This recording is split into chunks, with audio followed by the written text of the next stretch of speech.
आज संसद में अल्पसंख्यक मामलों के मंत्री किरण रिजिजू वक्फ एक्ट संशोधन बिल लेकर आए, जिस बिल को लेकर पिछले 3-4 दिन से बड़ी चर्चा चल रही थी। इस बिल में क्या ऐसी बातें हैं जिसको लेकर एक तबका बहुत ज्यादा परेशान है? कांग्रेस हो, समाजवादी पार्टी हो या इंडिया अलायंस की और पार्टियां, क्यों वो इतना परेशान हैं? क्या वाकई ये वक्फ एक्ट गरीब मुसलमानों के लिए काम करता था? कितना खतरनाक ये एक्ट है, आप इसी से समझ लीजिए कि जहां पर मैं बैठी हुई हूं, अगर इस संशोधन से पहले यानी जो कानून अभी देश में लागू है वक्फ एक्ट का, उसके अनुसार अगर कोई आके यहां पे दावा कर दे वक्फ बोर्ड और कह दे कि ये जमीन उसकी है, तो मुझे ये जमीन छोड़नी होगी।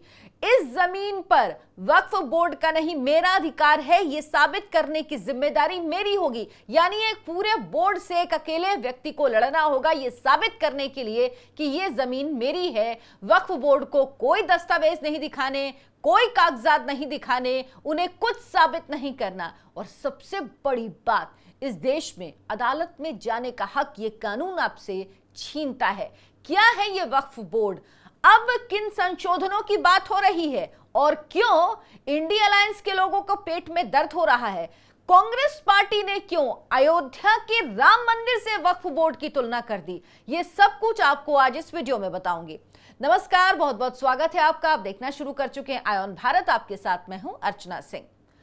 वक्फ एक्ट जो सबसे पहले 1923 में आया, यानी अंग्रेजों के जमाने में, ये मुसलमानों की संपत्ति को वक्फ के अंतर्गत रखने के लिए ये एक एक्ट बनाया गया था, जिसे कहा गया मुसलमान वक्फ एक्ट 1923।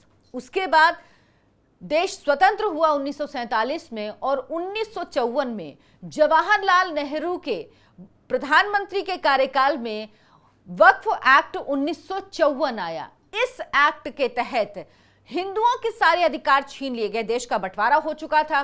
जो जमीन यहां पर मुसलमानों की थी, जो चले गए पाकिस्तान, उनकी जमीन को वो वक्फ कर गए, यानी वो जमीनें सरकार को नहीं मिलेंगी। जबकि वहां के जो हिंदू थे उनकी जमीनें सरकार ने ले ली, वहां जो मुसलमान गए उनको दे दिया गया। लेकिन यहां पर पाकिस्तान से जो हिंदू आए उनको उन जमीनों पर अधिकार ना मिले, इसका पूरा इंतजाम जवाहरलाल नेहरू ने किया इस वक्फ एक्ट को बनाकर, ताकि वो पाकिस्तान में तो अपनी जमीन ले गए लेकिन यहां पर भी उनकी जमीन सुरक्षित रहे। इसका पूरा इंतजाम जवाहरलाल नेहरू ने कर दिया वक्फ एक्ट 1954 बनाकर। उसके बाद इस एक्ट में लगातार संशोधन होता रहा।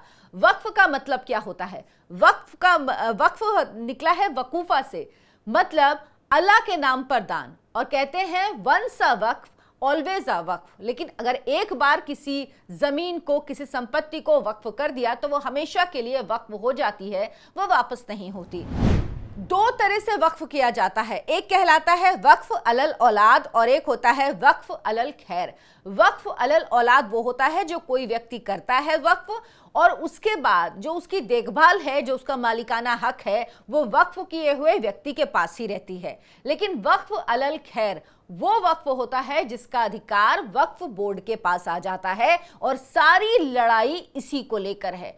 आपको जानकर आश्चर्य होगा कि इस देश में रेलवे और सेना के बाद तीसरी सबसे ज्यादा जमीन वक्फ बोर्ड के पास है। आखिर ये इतनी जमीन इनके पास आई कहां से?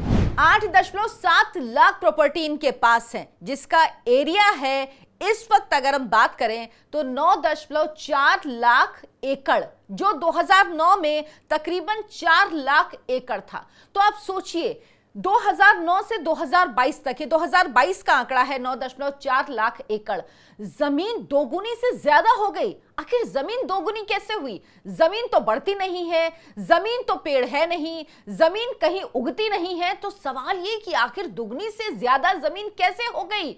2009 से 2022 यानी सिर्फ 13 साल में आखिर वक्फ बोर्ड की जमीन दुगनी कैसे हुई? तो ये सारा एक साजिश के तहत किया जाता है। वक्फ बोर्ड के पास कौन कौन सी जमीनें होती हैं? मदरसों की हो, कब्रिस्तान की हो, मस्जिद की हो, ये सारी जो प्रॉपर्टी होती हैं ये वक्फ बोर्ड की होती हैं। वक्फ बोर्ड क्या करता है कि अगर कोई कब्रिस्तान है, उसकी जमीन की घेराबंदी की, तो उसके आसपास की जमीन भी वो अपना लेता है, अपनी जमीन के दायरे में उसे कर लेता है।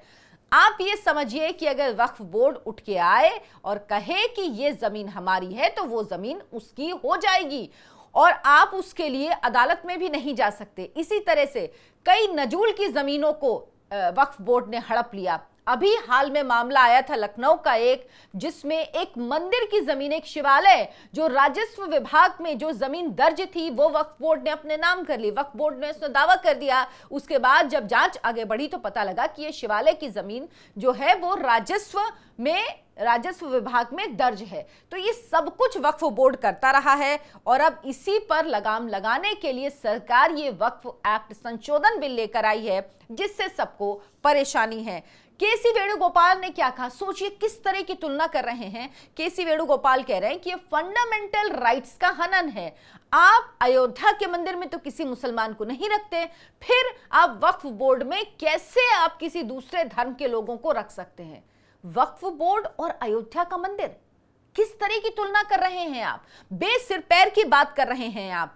मंदिर और मस्जिद की आप तुलना करेंगे तो एक बार बात समझ में आएगी, लगेगा चलिए ठीक है, वो भी पूजा स्थल है, वो भी पूजा स्थल है, आप बात कर रहे हैं। लेकिन जनाब यहां मस्जिद की बात नहीं हो रही है, यहां वक्फ बोर्ड की बात हो रही है, जो भारत के कानून के तहत बनी हुई संस्था है। लेकिन ये लोग तुष्टीकरण में इतने अंधे हैं कि वक्फ बोर्ड जो कानूनी रूप से बनी हुई संस्था है, इस देश के कानून से बनी हुई संस्था है, 1954, 1994 और 2013 ये संशोधन किए गए इस एक्ट में लगातार, उस कानून से बनी हुई संस्था को कह रहे हैं कि अयोध्या के राम मंदिर के बराबर आप इसको मान लीजिए। ये लोग किस हद तक चले जाते हैं, कह रहे हैं मुसलमानों का अधिकार छीना जा रहा है। कहां से? वक्फ बोर्ड जिसके पास इतनी अकूत संपत्ति है, वो क्या वाकई गरीब मुसलमानों के लिए कुछ करता है? उन बच्चों के लिए, जरूरतमंद मुसलमान बच्चों के लिए कुछ करता है? तो इसका सवाल है, बिल्कुल कुछ नहीं करता।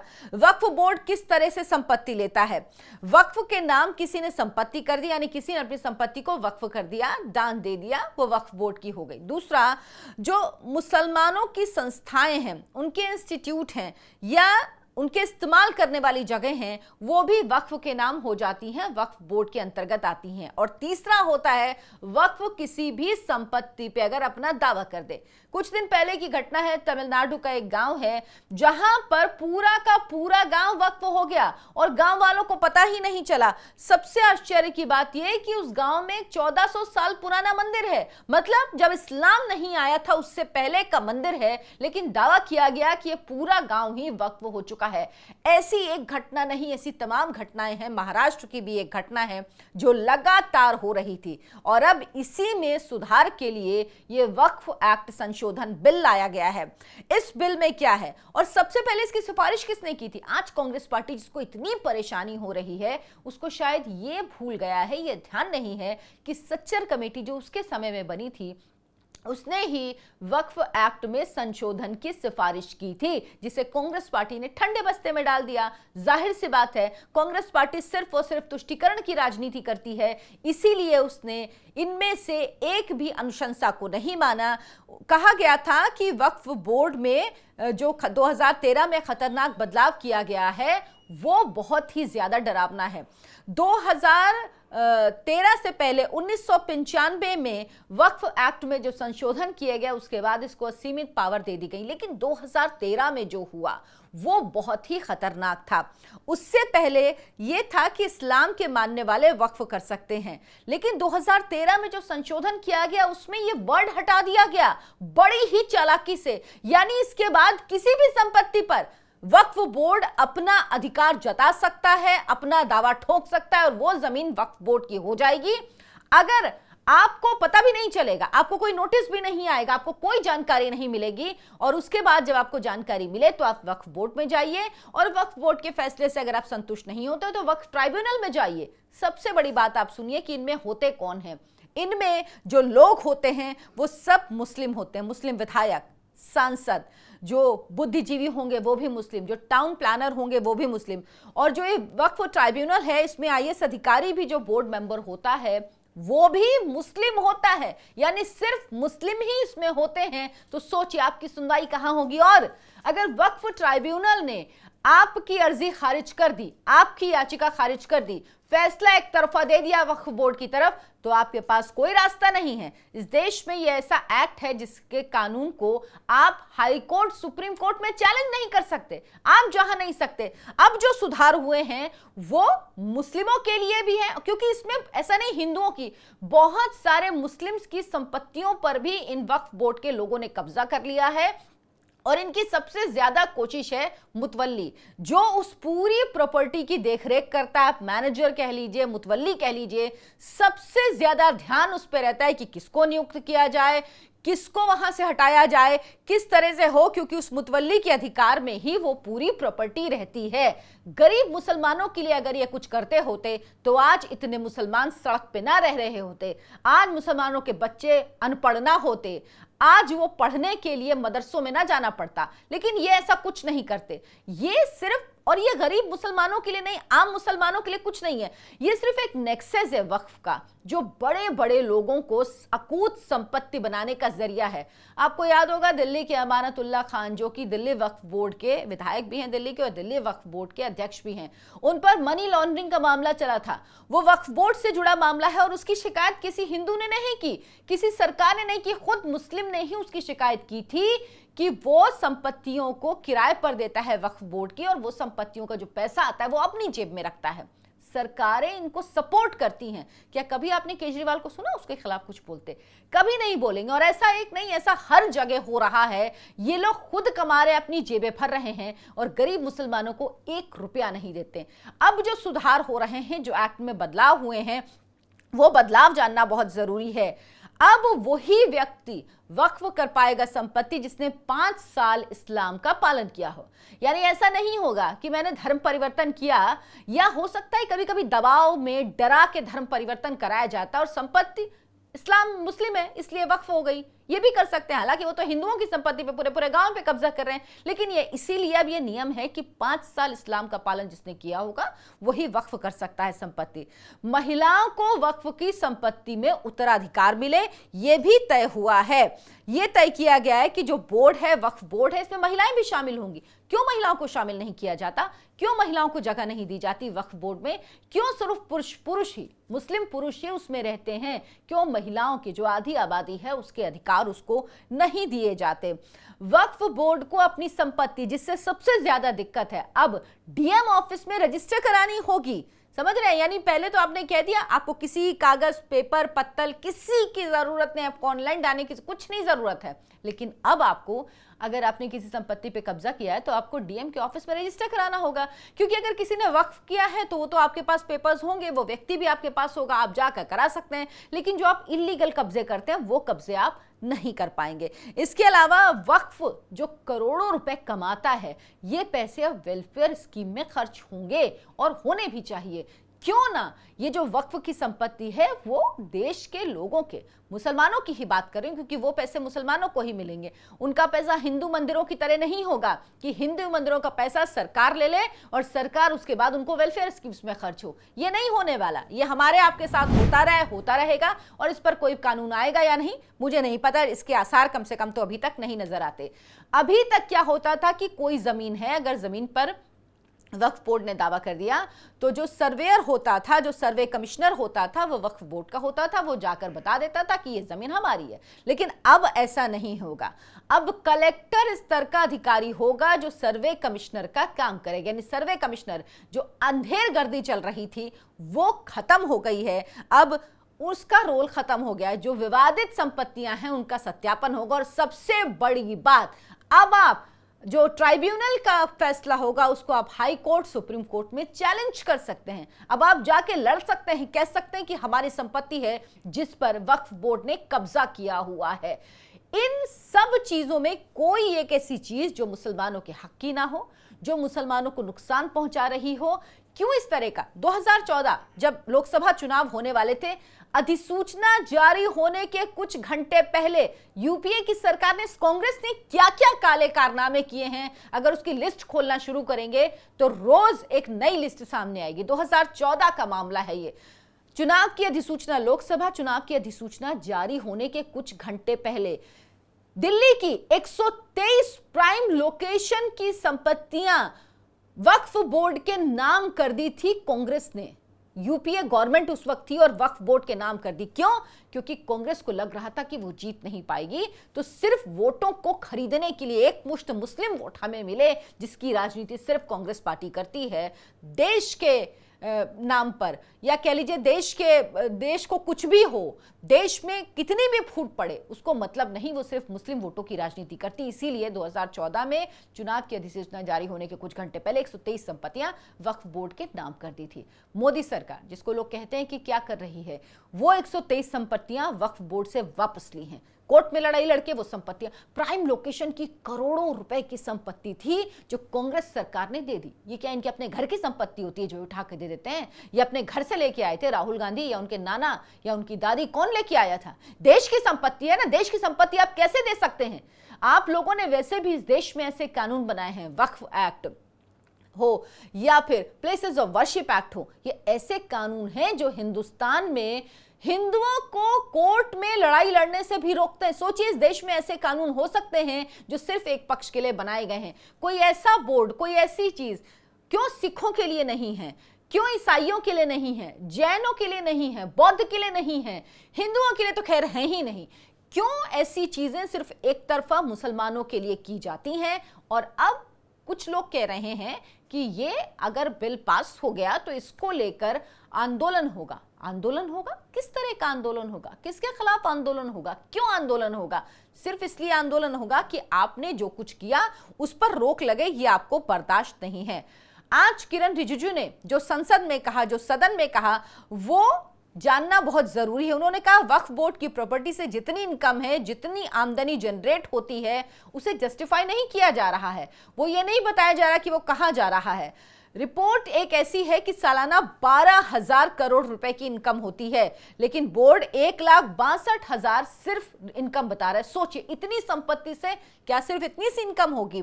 सच्चर कमेटी का रिकमेंडेशन भी था कि बोर्ड में जो मेंबर हैं वो काफी नहीं है, ज्यादा लोग होने चाहिए और 2 महिलाओं को भी बोर्ड में शामिल किया जाना चाहिए। ये चीजें सच्चर कमेटी ने कही थी और अब इन्हें लागू किया जा रहा है। कांग्रेस के समय में भी इसको लेकर हाई लेवल कमेटी बनी थी, जांच हुई थी। 1976 में वक्फ इंटरनल इंक्वायरी रिपोर्ट पेश की गई। रिपोर्ट में आया कि सारा जो पूरा ये वक्फ बोर्ड है कब्जे में चला गया है कुछ लोगों के, और इसे डिसमिस किया जाना चाहिए, इसे खत्म किया जाना चाहिए।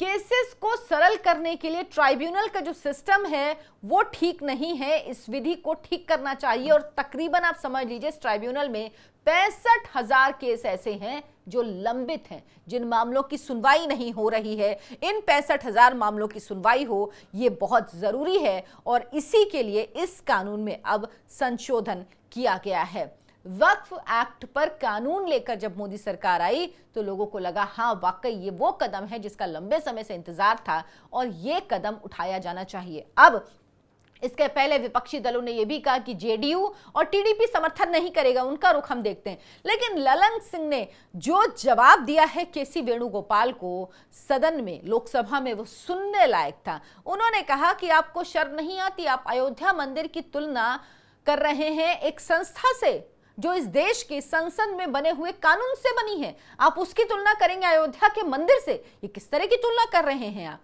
बेसर पैर की बात कर रहे हैं आप। मैंने कनिमोई को सुना, इसके अलावा सुप्रिया सुले को सुना, एक ही राग अलापते हैं ये लोग। इन लोगों को किसकी चिंता है? क्या वाकई इनको मुसलमानों की चिंता है? अगर होती तो ये कहते कि वाकई ये जो पैसा है, ये जो पैसा आ रहा है, ये जो कुछ लोग खा रहे हैं, ये वेलफेयर में इस्तेमाल होना चाहिए, वो मुसलमानों के ही वेलफेयर में इस्तेमाल होगा। फिर क्या दिक्कत है? फिर क्या परेशानी है? ओवैसी कह रहे हैं, सदुद्दीन ओवैसी, कि वक्फ बोर्ड की स्वायत्तता छीनने की तैयारी है। सर, स्वायत्तता कैसे छीनेगी? मनमानी जाएगी। और वक्फ बोर्ड की कुछ जमीन पर ओवैसी साहब ने हैदराबाद में भी कब्जा कर रखा है, तो जाहिर सी बात है दर्द तो उनको भी होना है। बाकी एक संदेश उन लोगों के लिए भी है जिनको लग रहा था मोदी 3.0 तो अब कमजोर होगी, अब कैसे कड़े बिल लाएगी। तो नरेंद्र मोदी ने एक बार फिर साबित कर दिया कि मोदी जिस तरह के फैसले लेते थे उसी तरह के फैसले लेंगे। और देखिएगा और भी कुछ सुधारवादी बिल जिनका इंतजार हम और आप लंबे समय से कर रहे हैं, वो बिल भी आएंगे, उनमें संशोधन होंगे और वो पास होंगे। और जिस तरह की सरकार का इकबाल होना चाहिए, सरकार को जिस तरह से काम करना चाहिए वही सब आपको एक बार फिर से नजर आएगा। अगर आपको ये वीडियो अच्छा लगा हो तो कमेंट जरूर करें, आप अपनी राय बताएं। वक्फ बोर्ड को लेकर आप क्या सोचते हैं, आपको इसके बारे में कितनी जानकारी है, या आप इससे जुड़ी कुछ और जानकारी भी चाहते हैं, कमेंट करके जरूर बताएं। वीडियो को लाइक करें, ज्यादा से ज्यादा लोगों के बीच शेयर करें। धन्यवाद, नमस्कार।